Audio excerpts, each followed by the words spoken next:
tu as bien compris, ce petit garçon.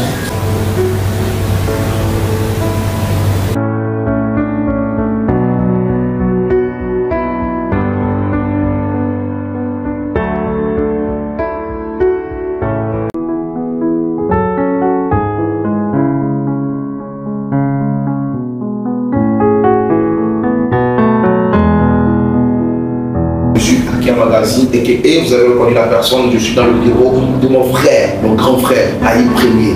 Je suis là spécialement pour qu'il me dise les raisons qui lui motivent à ne pas célébrer ses 40 ans d'anniversaire. Mais pourquoi un homme normal comme lui qui a des projets, des belles ambitions ne pas célébrer son anniversaire? En tout cas, il va nous dévoiler. Bonjour Martin. Bonjour Akia. Martin Wali, comment veux-tu qu'on t'appelle? Martin, Tino, ça ne me dérange pas du tout. C'est toujours mes prénoms, on m'appelle comme ça depuis petit. Maintenant, je vois que j'ai un léger penchant pour Aïe, parce que ça rappelle un peu mes origines tout bon. Et c'est un honneur pour moi de porter haut un prénom qui vient de mes ancêtres. On va dire Aïe. Quand on rentre dans ton bureau, on voit que sur des beaux tableaux. Les sociétés, c'était un président, et tu nous en dis plus. Effectivement, je vois que tu as un œil avisé. Si tu as bien remarqué, j'ai le tableau, on va dire, le portrait des idoles, hein, là sur ma gauche. Donc il y a Mahatma Gandhi, hein, on a pu le présenter, voilà, la non-violence qui a été toute sa vie, malgré 6 années passées en prison, hein, qui a été tué par les siens. Mais voilà, toujours la non-violence jusqu'à la fin de ses jours. Et après, vous avez bien sûr Martin Luther King, hein, mais grâce à qui on est là aujourd'hui.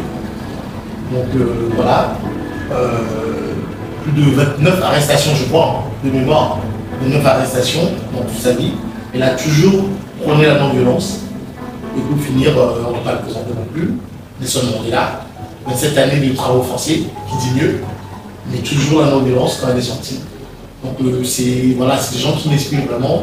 Et quand il y a tout qui arrive dans le monde ou dans ma vie, je me dis qu'il y a pire qu'il faut relativiser. Voilà. Et tout ce qui les unit aussi, hein, c'est aussi toujours dénoncer ce qui ne va pas. Tout ce qui est dénoncé, ça a toujours été leur vie. Donc je crois vraiment qu'il ne peut pas en avoir mieux que eux. Donc c'est un honneur pour moi d'avoir ce tableau-là. Et à droite, c'est, on va dire, le tableau de la passion. Voilà. Comme j'appelle, c'est des bustes, si tu as remarqué. Et déjà, je dis toujours que j'aime pas le football, mais j'adore le PSG. Si j'adore le PSG, c'est de sa faute. Mr. George Opong Ousmane Ouya. Voilà. Celui qui m'a fait aimer le football, qui m'a fait aimer le PSG. Le plus grand joueur africain de tous les temps, dit toujours. Le seul à avoir eu le ballon d'or européen, quand même. C'est pas rien. Voilà. Et après, on part sur, voilà, Tichuca. Comme je dis aussi, j'aime pas la musique, mais j'adore Djibril Ndala. Un chanteur hors norme, compositeur hors pair, meilleur danseur du Congo.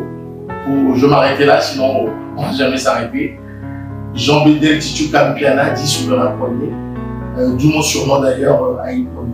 Et pour finir, l'actu féminine, et pas la moindre, Angelina Jolie, comme son nom le dit si bien. Il n'y a pas que ça, hein. On ne juge pas une femme que par rapport à sa beauté, mais bien sûr par rapport à son travail. C'est une très grande actrice, hein, en plus qui a un grand cœur, 3 enfants adoptés, que ce soit en Afrique ou en Asie. Donc beaucoup d'admiration, qui fait aussi beaucoup d'envois humanitaires. Et donc voilà, je crois que j'ai fait le tour des 2 tableaux. Et pour le dernier, c'est comme ma structure, avec lui. Dans laquelle il y a bien sûr Aïe.com. Je ne vais pas trop en parler parce qu'il y a bien sûr une vidéo institutionnelle sur la page Aïe.com où il peut entendre plus. Il y a Pizzavi bien sûr. Et Waxalou qui est en projet, donc j'ai pas grand chose à dire là-dessus. Ok. Avant de rentrer dans le sujet, tu me dis comment tu as le but entre Togo et Pizzavi. Oui, bien sûr, je peux en parler. Déjà, pour rentrer à Lomé, c'était une case remplie déjà dans mon projet de vie. Donc, c'était prévu que je rentre. Voilà. Pour Pizzavi, on va dire que c'est une opportunité qui a été saisie. Parce que, bon, pour tous ceux qui me connaissent, Il y a eu Aïe.com, bien sûr, c'était mon premier projet quand je suis arrivé.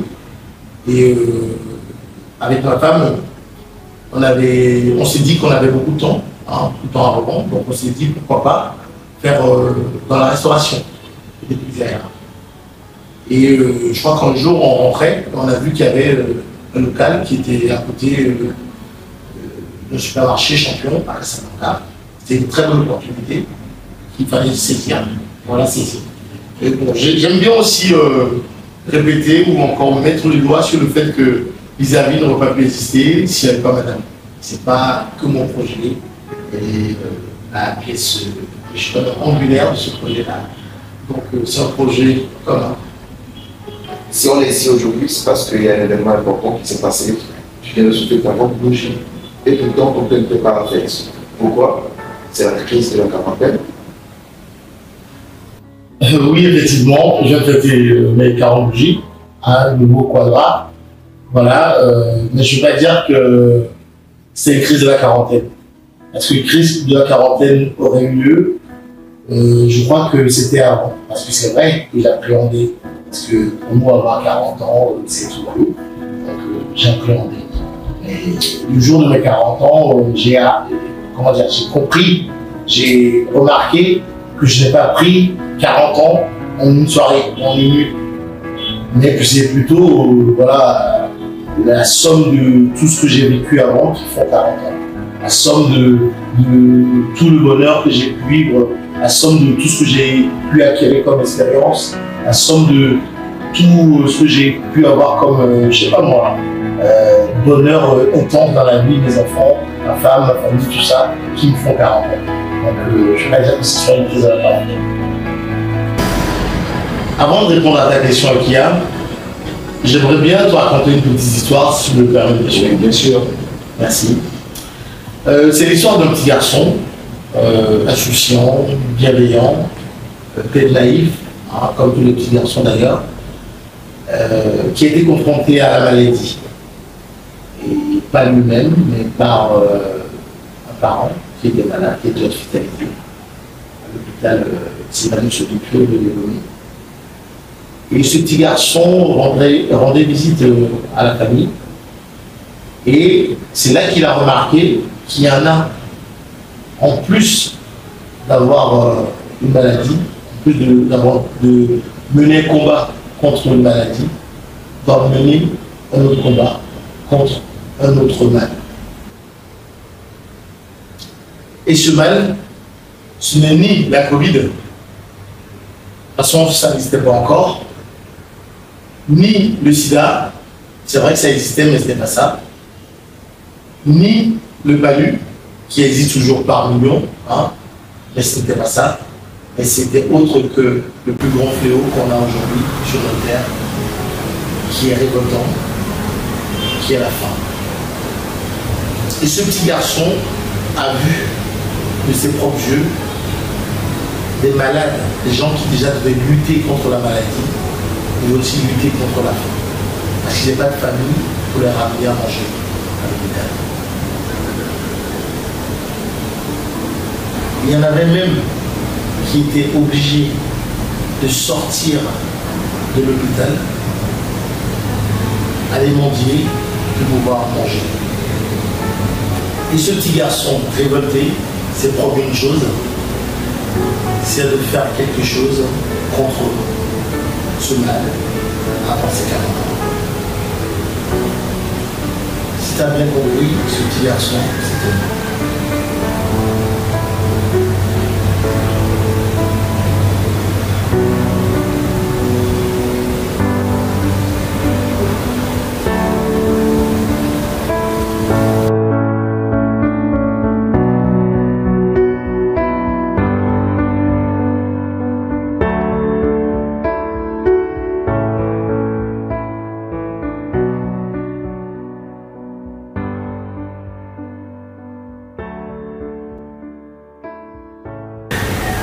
Tu aurais compris que fêter mes 40 ans aurait été une trahison de l'homme que je suis devenu envers ce petit garçon que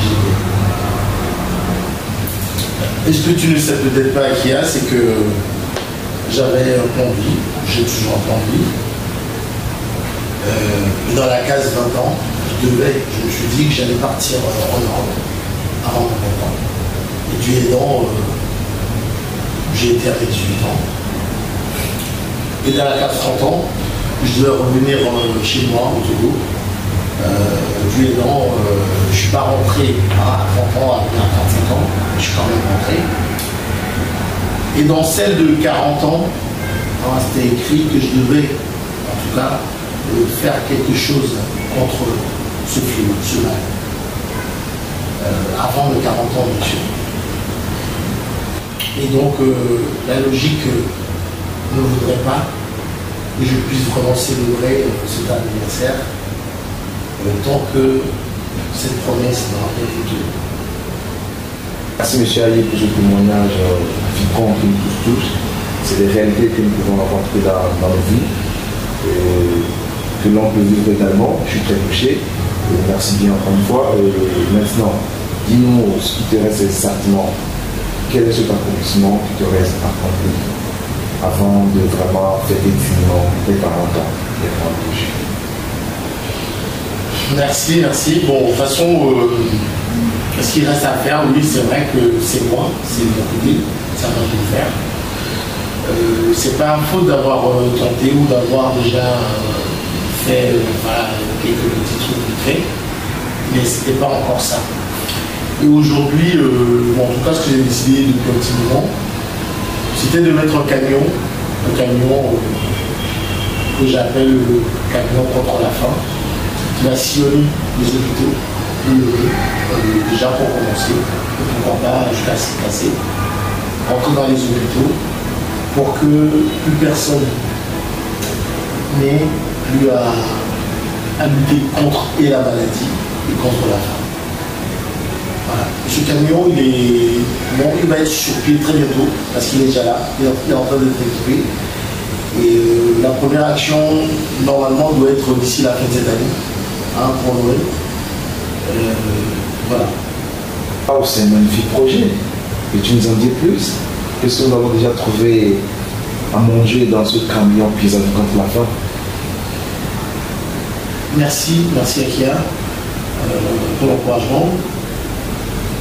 Déjà dans ce camion, il y aura des plats consistants déjà, parce que c'est le plus important. Aujourd'hui, c'est pour lutter contre la faim.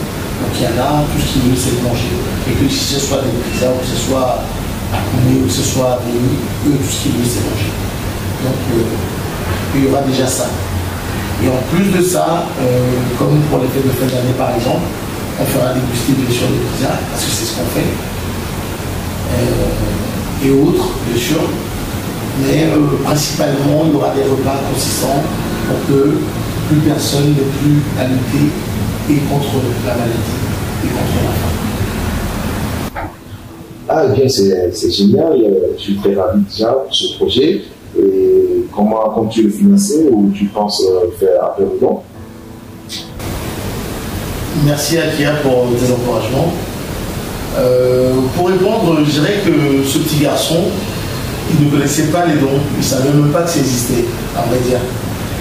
Et aujourd'hui non plus, je ne compte pas faire appel aux dons. Je me dis tout simplement que je peux donner à hauteur de ce que j'ai, comme tout le monde devrait faire justement. On ne demande pas de donner des milliards si on n'en a pas.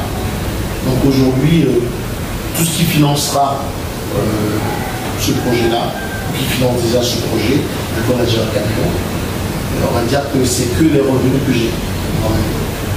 Il y en a voilà, qui donnent des dîmes dans les églises, moi je ne donne pas, mais ça sera ça. Ça sera une partie de mes revenus qui sera reversée à ce projet-là.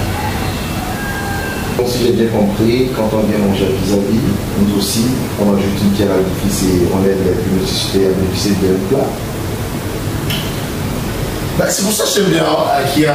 Tu es très intelligent. C'est exactement ça. Parce qu'aujourd'hui, si j'arrive à manger, comme je dis toujours, c'est grâce à vous, grâce à tous ceux qui viennent manger à vis-à-vis et qui font appel à Imo.com.